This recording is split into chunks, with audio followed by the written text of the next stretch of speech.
elle l'intensifie, elle mène une guerre contre les civils ukrainiens aussi, et elle ne donne aucun signal de vouloir sincèrement la paix.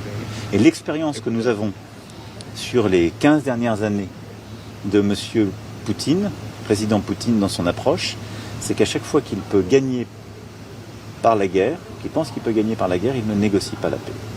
J'ai pour ma part les plus grands doutes quant à la réalité d'une volonté de paix de la part du président russe. Parce que aussi longtemps qu'il pense qu'il peut gagner par la guerre, il le fera. Si ce processus était refusé, nous sommes aussi tous d'accord pour dire qu'il faudra augmenter les sanctions et en tout cas avoir une posture qui mette plus de pression sur la partie russe pour revenir sur le terrain des négociations. Voilà en substance ce qui a été acté aujourd'hui.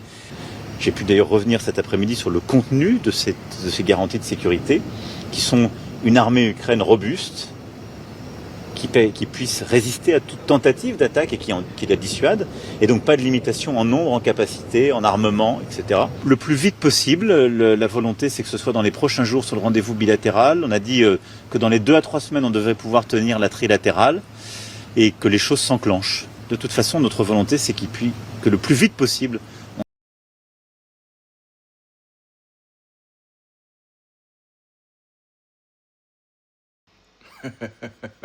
Regardez un peu cette vidéo. C'est trop rigolant. Je vous prie de vous abonner, liker et partager dans tous les groupes.